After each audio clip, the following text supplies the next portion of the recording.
Hello sausage, we're live on a little live stream with me, Timo Peach. Thank you for taking time out of your sort of almost Christmas time to be with me for about half an hour or so. Are you feeling festooned with end of season joy? I don't know whether that's likely with everything, with the crushing weariness of all, but I hope you've got maybe, I don't know, I'm picturing you with a glass of something warming in one hand and a spatula lazily turning in the other, casually folding in something fabulous, and Christmas cheer of some sort or the other nearby. Why have I gathered you here? You, my favourite individual, why have I gathered you? Just because I want to share a few thoughts that I've been chewing on this year with my work as the bloke from Momo and as the voice of Unsee The Future.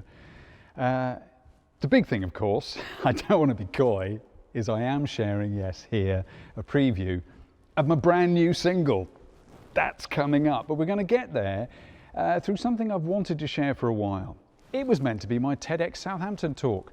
I won a place as a backup speaker for that last year. So the talk I'm sharing with you tonight was originally written 18 months ago, and I was humming and hawing, do I, don't I? There's some ideas in here that are core to the thesis of what I do and the way I see the world, and I just want to bring something that might encourage you tonight. Now it's going to be, as you might expect, now don't expect fish on bicycles, don't leap ahead, I haven't got the budget for a truly weird immersive thing, but it is going to be a rich feast of ideas. Take what you need, don't worry if you miss stuff, you can always watch this afterwards, but I just want to share my Gen X talk with you next, and then that will lead us into the brand new tune from Momo Tempo with one or two announcements after that. So I reckon, if you're comfy, take a swig. Let's roll VT. Is Generation X about to discover what its name stands for?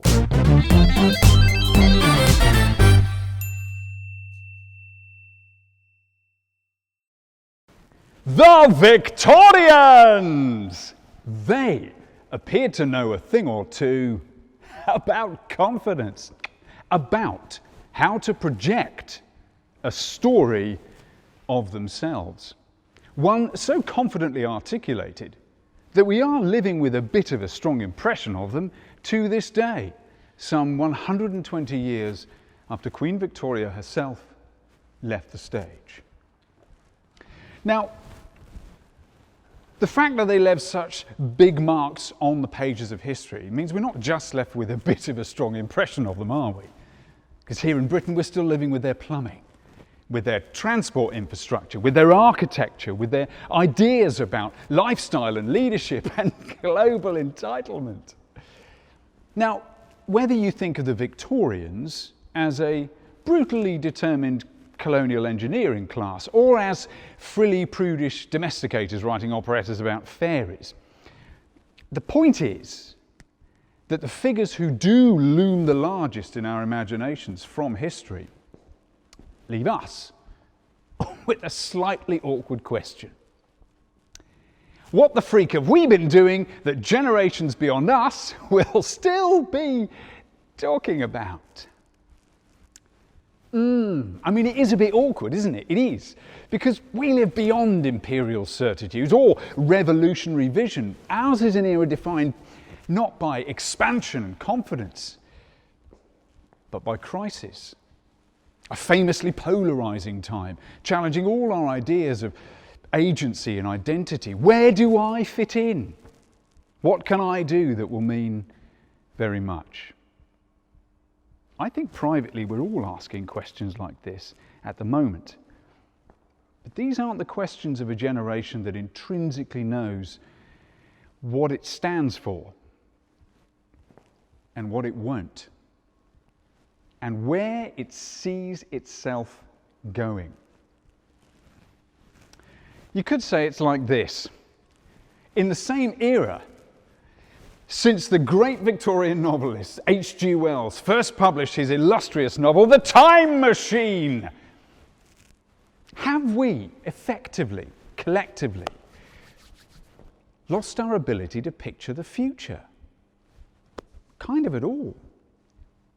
We are so polarized, famously, we're almost described as atomized, this kind of sea of micro niches. What on earth could bring us together as an idea, just enough to, change the world, which apparently we've got to do at pace and at scale.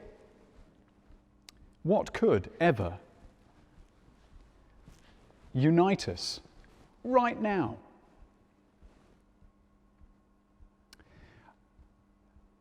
I would reframe the question like this, and it's central to the way I see the world, and you'll know that if you follow my work. What story do you think you are in? And can you change it? I would suggest that the story you think you're in shapes the character you play and the actions you take. Now, we live in famously story-driven times. You know that well. I use the word storytelling a very lot, but it's because I think it's a really useful word for helping us get a handle on today. And if the Victorians made a big splash on the pages of history, it must be because they had a good cultural understanding of theatre! Ooh!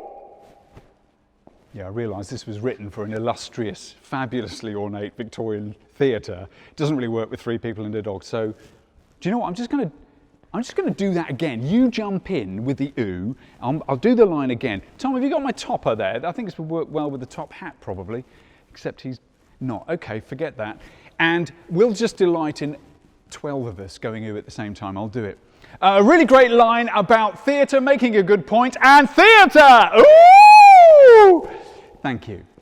Now, our story-driven times are not, of course, a multi-platform digital thing. Don't be silly. They are an evolutionary thing. It's an instinct in your damn fool brain to make order out of chaos. And not just of the many worlds around you, but of the many worlds within.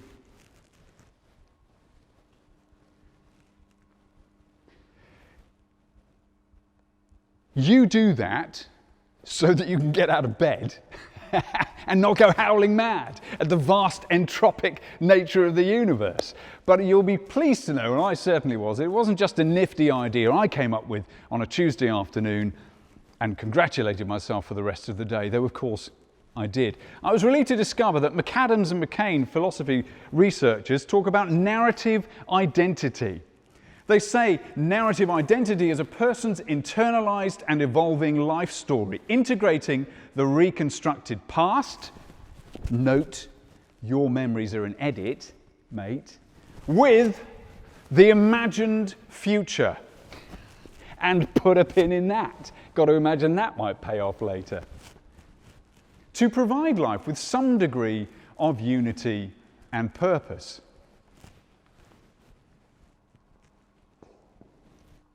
This title.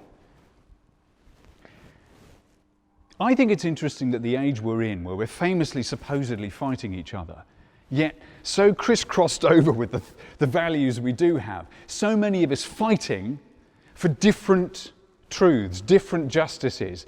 Why isn't this promise yet delivered? Why is this injustice not dealt with? This and this and this, all these things that are clamouring whilst we're simultaneously wanting to just go to bed. I don't think that's disconnected from shorthand we've reached for a long time for our collective identities. And that shorthand seems to imply that we don't know who we are, that we have no name. In fact, it implies that we've so given up on projecting useful futures that we'd rather commit to nothing. And it stems from the title of this book, Generation X. It refers to a demographic broadly my age, born between 1968 and 1980. But if you are a much courted millennial, You'll know you're sometimes known as Generation Y because you were born in the next 10 years after that. And that's why we call you Zers. If you're Generation Z, you're born in the following 10 years. And with crushing inevitability of imagination, we are calling our children the Alphas.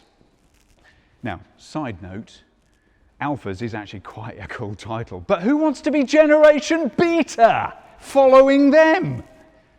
Respect your betas. Baby grow range, you know you'll get one, it is coming, but really, is this the best we can do as a vision of our future? Now, Douglas Coupland wrote this book in 1991, and I reread it last summer, and it struck me how much it does not read like a book written before there was an internet. Because the book reads in memes and the equivalent of hashtags and GIFs. Like, it struck me, very little has really moved on in our culture in 30 freaking years. Like, we're still reaching for the same archetypes and narrative goals. And if it feels like, well, surely that's changing now, yeah, but it's only just beginning to shake free into something new. And not really, because this is a retread society, and if you think the remix is dead, it's only just beginning, mate. Interesting, though, also, his characters, they feel lost in the McJobs wilderness, partly through choice, a lot through disillusionment, and they feel, rather poetically, that the only currency left to trade between them of any value, storytelling. They trade little tales like diamonds of truth. And I wonder if those characters were projected to now, would they feel that that currency too is now worthless? What happened to progress? I mean, I know it's a silly, naive, simple question, but I want to stand symbolically in the middle of that go-to interchange in Tokyo and stand there slowly while everything swirls around me in a time lapse and say, I know it's silly, what happened to the idea of progress? Well, there is this big story that is in the backdrop for all of us of modernism. Now, here's a way of thinking of modernism. Essentially, everything pre-machines, that's back through the Enlightenment, power on through the Renaissance, all the way through the Middle Ages, into the end of the ancient world, go all the way back through the ancient world, right to the beginning of civilization and farming and language, keep going into proper ancient pre-human history, go all the way back 200,000 years, and that is all just pre-modernism. Which led, handily, to modernism! And everything was marvellously in control, and we could pull levers, and we're absolutely certain that we had taken our place at last above all the hoi polloi and the dirt of the animal kingdom and plant life, and life was going to be marvellous. And then that turned into something called postmodernism. Because it's postmodernism. What is that exactly? Funny question you should ask, because no one really knows. I think it was Adam Curtis, filmmaker, who said postmodernism seemed to offer something really very definite, some kind of new truth. But in the end, it never really turned up, not really. And instead, postmodernism feels like you're kind of adrift in space, surrounded by fragments of old ideas, kind of lost. And the book Generation X really feels like that. It's a very postmodern book. But the question is, what comes after postmodern? Now, it's an academic-sounding question, but it's hanging over all of us, and you'd be relieved to know something is coming because history keeps happening. But doesn't it feel like all of us have been sort of just waiting? Now, I have an idea of it, of course I do, because I'm cheeky enough to get up and talk. But I think we could seed the beginnings of what this might be with a simple relabeling of us. Because what if, instead of thinking ourselves as Generation X, which I think stands for all of us, whether you're fighting to emerge from this as a Generation Zer getting on the street while my lot are asleep, this covers us all as a label. It's the reference to which we're all shackled. But what if, instead of thinking of ourselves as Generation X, we simply saw ourselves as Generation Transition?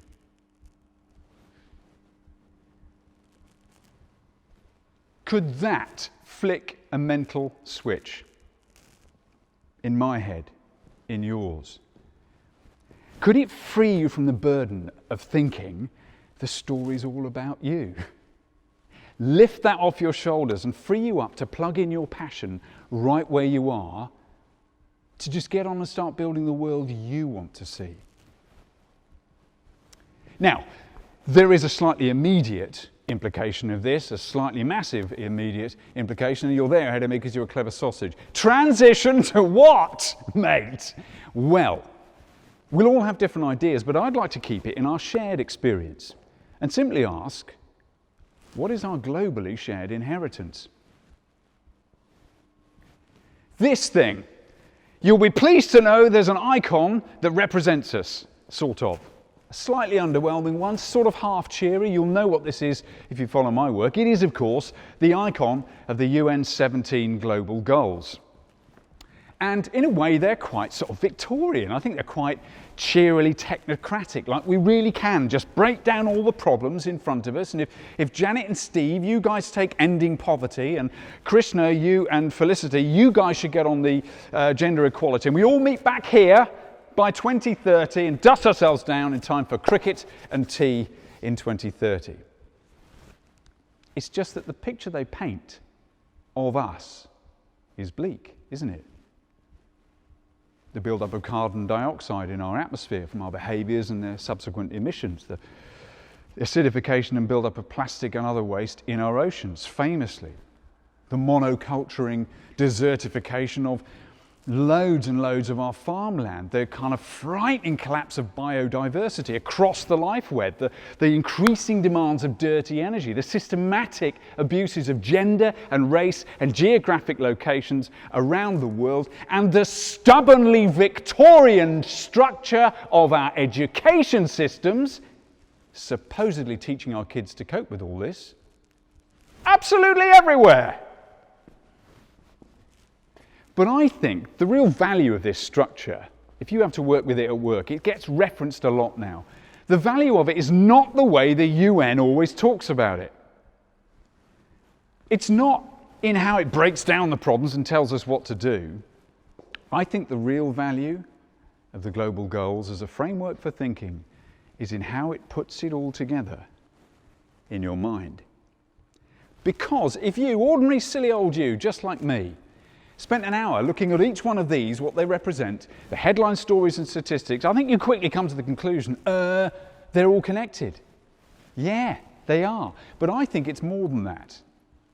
I think these are all different symptoms of the same single problem.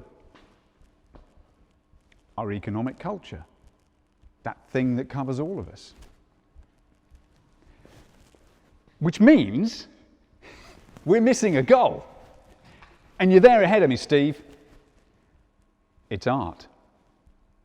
Wait! What? Art? Fine, Peach, you've just taken a whimsical leap in a frock coat into something completely unapplied and niche, and I haven't got time. Things are too serious. I know. Good questions all. Good point. I have got some thinking behind this. Because, think of it.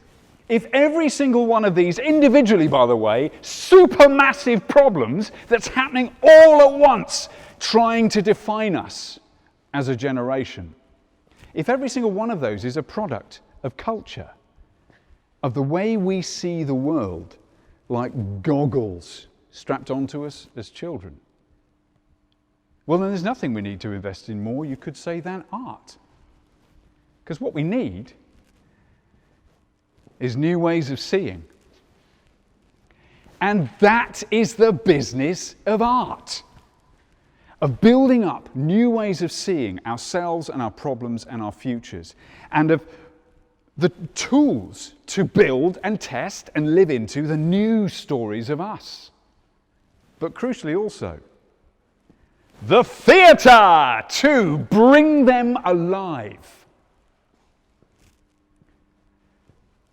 Now you could say, this is what we're really dealing with. So many of us have been there, this poor person. The 21st century is sort of built on terrible habits. Really bad collective habits that we do again and again and again and again, so we don't even notice we're doing it. It's how we learn as humans. You do it again and again and you get over the pain barrier and then you're just doing it. You go, oh, you don't even notice that you're doing it. Terrible habits like consumption, waste, disconnection, cynicism, lostness. We've removed our rituals from the rhythms of the earth.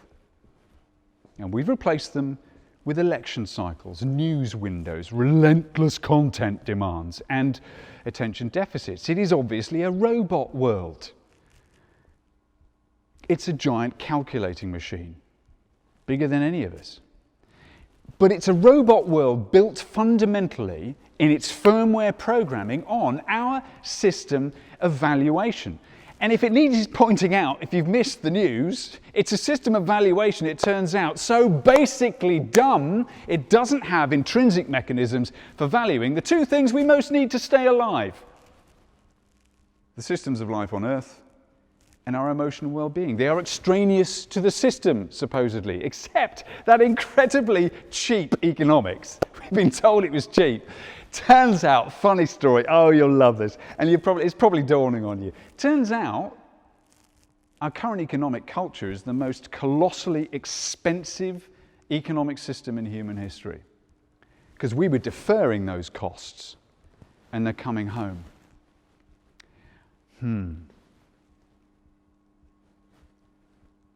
Now, you know that the robot world has been coming for a long time. It is now, we know, the robot future in a biodigital age is as boring as automation. And if your job is in a warehouse or answering a phone, it might not be a very long-term career. And if you're driving a car or a lorry, famously you're supposed to be about to lose your job. Not quite yet, but think about it. Anything that's a bit boring and repetitive and safety-driven and efficiency-demanding could be done better by a robot, right? To free you up, you empathetic, creative soul, to do much more human things, in theory.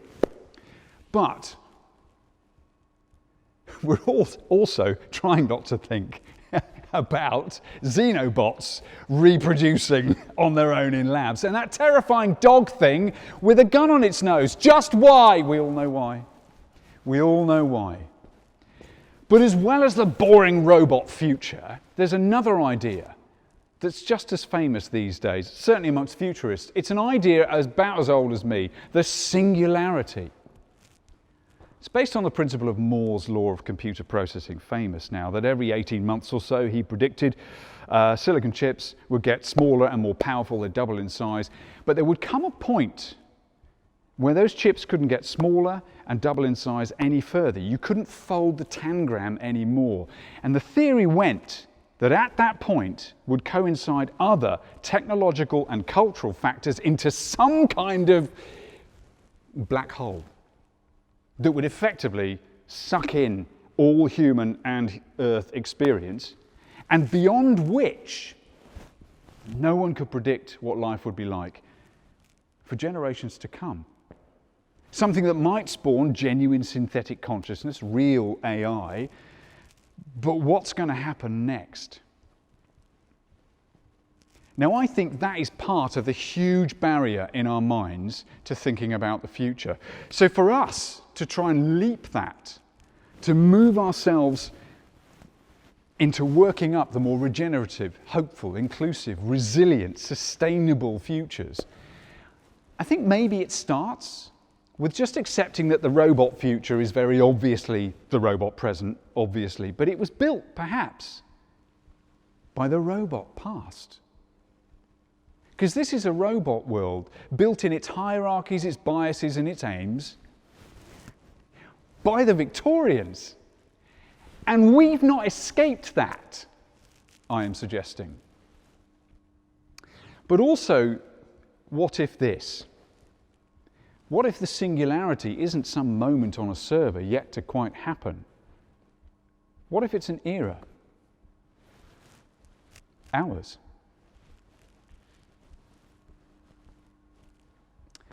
Now, you'll know steampunk. It's a fun genre of art and cosplay. And if you go to cons, you'll see people dressed in really creative versions of this, all the goggles, all the brass, love it. But you could say that steampunk is a kind of yearning, a nostalgic yearning for historically lost certainties. But I do think that the future will have to be in some ways steam-driven. Because unless we start to work up new habits that draw the practices of art into the centre of our lives, into the centre of our society, bring art thinking into the centre of our politics, art thinking into the centre of our business, art thinking into the centre of our NGO work, into the centre of our research, into the centre and the heart of our education systems. Unless we do that, I do not think we will stem our present collapses. This thing, if you do have to work with it, I think could too easily become a monument to our failure. A failed example of thinking we should control everything. What a modernist idea. But I think a structure like the SDGs, if we put art right in the middle of them to light up all the other goals, add that missing goal, I think it could become a stargate to whole new worlds.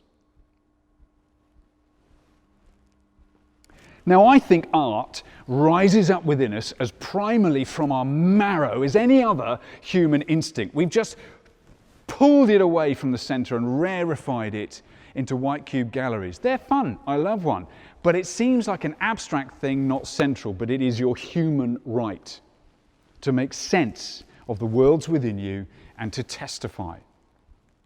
But I think there's something else rising up in us at this point too, and I'm being poetic, take the leap with me.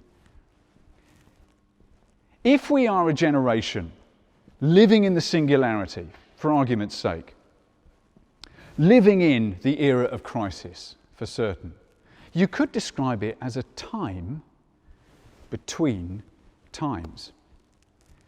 Now, the philosopher Bonita Roy likens our era to a caterpillar. And while you might be wishing you could spin yourself a silk cocoon to hide away from the world like a moth pupae, she thinks this is more like the chrysalis of a butterfly. And bug people, please let me know if this is right, but it erupts from the body of the creature, breaking through the skin and changing them involuntarily.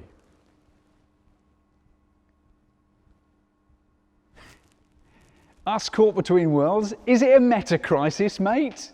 Is that what we're stuck in?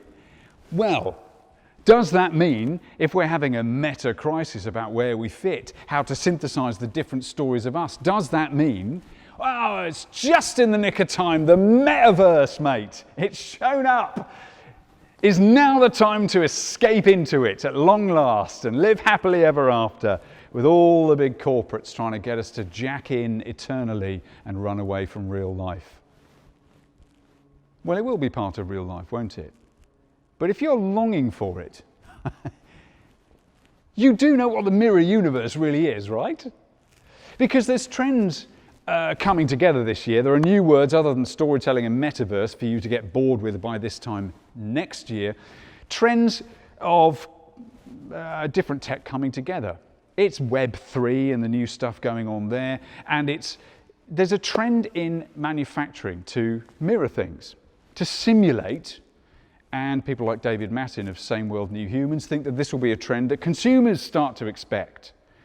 So that you'll end up with a twin in a virtual world of everything in the real world to give us smarter education. But to spend our whole lives in there, my mate Rina Atienza says she doesn't think we're culturally ready. People are still stuck in reverse and nowhere near competently diverse. Get your reality timelines in order first. This is a cultural challenge, not met by yet another tech-gasm. Another friend, Amy Charlotte Keane, puts it like this. In reality, as with every new technology, application of technology, we're currently in the period of play and testing. Everybody talking about this stuff. There are cowboys, there are big thinkers, and there are PR stunts. In March, Pringles created an effing crypto crisp, she puts. And I was coy and left out the F word. It's a sort of nuts time of trying things and making big promises. But I'd simply say this, with all the meta stuff, all that staring into mirrors is driving us nuts. The hopeful trend is towards transparency. Because that's the hope. I've always said we have to turn inside out the great corporations, not just try and stop them. And when you're into sustainability, you can start to go, oh God, we've just got to stop it. Changing the machine is a fight. But we've also got to turn it inside out and save ourselves from the middle of it, I reckon. Well, David Matin said, what happens when NFTs, non-fungible tokens, are tickets to allow you to a metaversal, decentralized community? Write that down, mate. Metaversal, decentralized communities. Trip it off the tongue over Christmas. But what he means is, yes, we still want to flock together to find people with passion that's like ours, but there's something else going on that is all at once drawing us back to the geographic truth of local, but wanting us to dissolve all those silo walls and see through them and speak each other's languages and have a more conscious global connection. I don't laugh at this sort of language anymore. Are we searching for a metamodernism? Is the deeper thing going on in us something covered by that idea? Where we blur things that used to not go together, spirituality and science, or different views of the world. Bonita Royce says that in this age of the singularity, we need to be the people to create enduring acts of inspiration and imagination for others to find when this world finally comes to an end. Storytellers. Maybe the era of crisis is when Generation X, which is really all of us, finally discovers, after all the waiting, what our name stands for. Because whether you're 8 or 80, we are all part of Generation Transition. But perhaps by drawing in the practices of art, getting over how weird that even sounds to say, we can embrace this with the confidence of artists. Embrace our griefs, our deep losses and disappointments, even our worst failures. Testify to them all as a vital rebirth. A rebirth the planet is being pushed through with us. So that maybe then we can get on with the exciting business of confidently designing things worth transitioning to. Thank you. And maybe then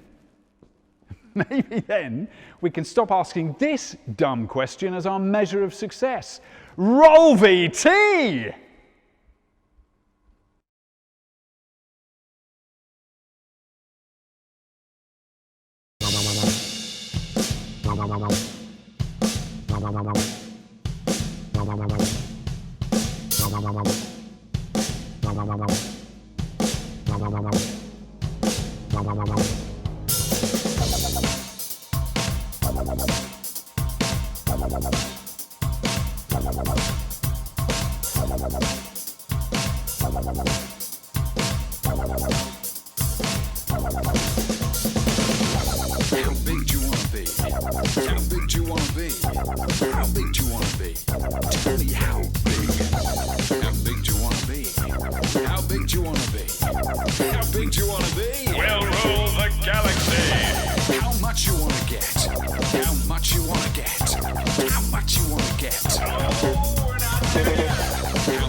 Saw it in me.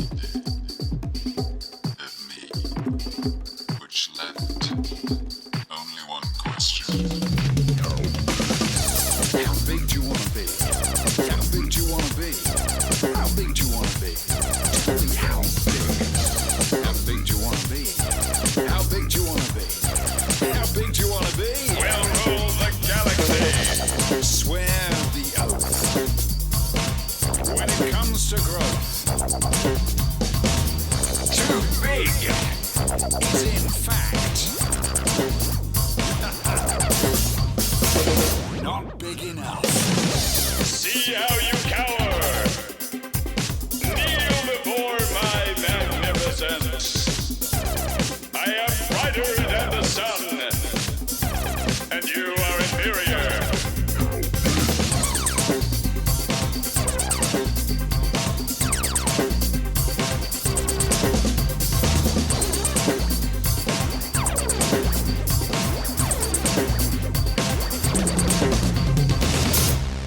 Those fools! I'll show them, everyone!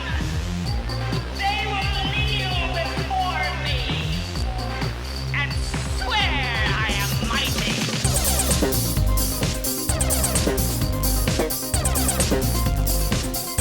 Those fools!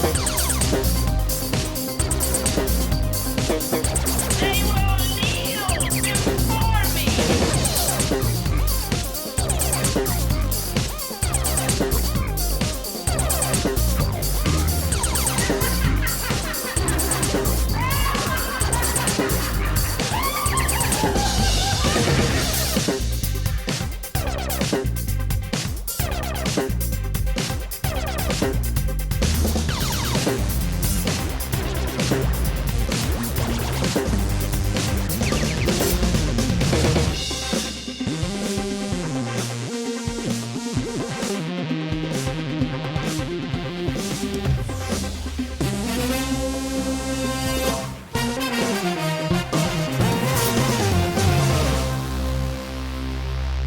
I'm not small!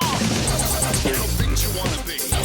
How big do you want to be? How big do you want to be? How big do you want to be? How big do you want to be? How big do you want to be? Do you fancy the galaxy?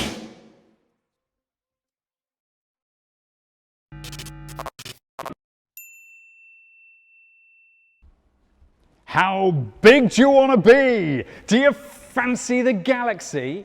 That is the brand new single from Momo Tempo. And it is taken from The Shape of Things to Hum, the long awaited new album from me. I can say, first announcement, that is going to be coming out later next summer, but I'll be leading out with more music coming up to that and the project that we're trying to build around it. Now, The Shape of Things to Hum, you will know as an amigo, is of course exploring the many worlds of science fiction. And the theme of how big is essentially, fairly obviously, the galactic megalomaniac. But, I mean, I may have been just slightly cheeky, very slightly obviously, and had a thing or two to say about our times, like science fiction. And so, completely unrelated from that, How Big as a single will be out on the 14th of January 2022, smack in the middle of the World Economic Forum in Davos. You're welcome to my art, billionaires.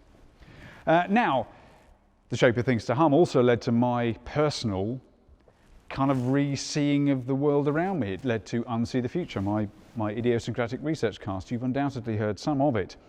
First news there is that I will be doing some more foundational episodes later in the year because there are so many more themes of the human planet to piece together. But before then, before the spring, I'm going to be doing a 10-part first series of a spin-off, a one-to-one interview series called Unsee The Future, The Hopey Chatty Bits, of course, in which I will be meeting artists, solar punks and changemakers already challenging the stories that we think we're in.